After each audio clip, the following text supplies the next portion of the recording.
Hello friends, welcome back to my YouTube channel Shabana Education Classes में आप सभी का स्वागत है। तो आज की इस वीडियो में हम जानेंगे कि बादशाह नामा लेखक का नाम लिखिए, इसकी विषय वस्तु का वर्णन कीजिए। यानी कि ये जो प्रश्न है इसमें हमसे दो प्रश्न पूछे गए हैं। पहला हमें इसमें ये बताना है कि बादशाह नामा लेखक का नाम क्या है, और दूसरा जो बादशाह नामा है उसके अंदर क्या क्या लिखा गया है, किस चीज़ के बारे में उसमें लिखा गया है। अगर आप लोगों ने मेरे चैनल को अभी तक सब्सक्राइब नहीं किया है तो प्लीज़ मेरे चैनल को सब्सक्राइब कर लीजिए, क्योंकि ऐसे ही मोस्ट इम्पॉर्टेंट टॉपिक्स मैं आप सभी तक लाते रहूँगी। तो चलिए स्टार्ट करते हैं। बादशाह नामा की रचना मुग़ल सम्राट शाहजहां के शासनकाल में की गई थी।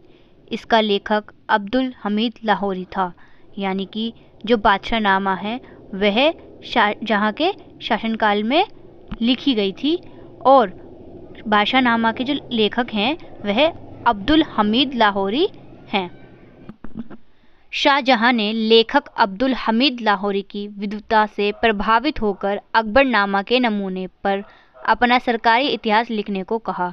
यानी कि जो मुग़ल सम्राट शाहजहां था उन्होंने अब्दुल हमीद लाहौरी की विद्वानता से प्रभावित होकर उन्हें अकबरनामा लिखने को कहा था, और उसके अंदर उन्होंने मुग़ल शासन का इतिहास, जो उनकी सरकारी इतिहास था, वह लिखने को कहा था। उसमें अकबरनामा की 3 जिल्द अथवा दफ्तर हैं। प्रत्येक जिल्द में 10 चंद्र वर्षों का विवरण दिया गया है।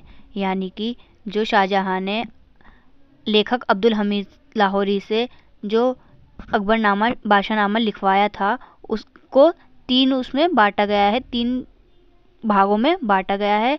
पहले भाग में 10 साल के बारे में बताया गया है, उसके बाद उसके और 10 साल के बारे में, और फिर उसके बाद और 10 साल के बारे में। यानी कि जो मुग़ल सम्राट का इतिहास था उसके बारे में 10-10 साल करके 3 भाग में बताया गया है।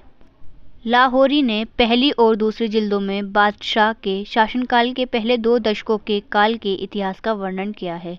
यानी कि जो लेखक लाहौरी थे उन्होंने क्या किया कि पहली और दूसरी जिल्द, यानी कि पहले और दूसरे भाग में उन्होंने पहले 2 दशकों के बारे में, यानी कि जो अकबर के शासन के काल के टाइम था उसके टाइम का इतिहास लिखा, और बाद में वर्तमान का जो वो थे शाहजहां बादशाह उसके बारे में उसके अंदर उन्होंने अच्छे से लिखा। अगर आपको ये वीडियो अच्छी लगी हो तो प्लीज़ इसे लाइक, शेयर और कमेंट करें, और ऐसे ही मोस्ट इम्पॉर्टेंट टॉपिक्स को जानने के लिए मेरे चैनल को सब्सक्राइब करें। Thank you for watching this video.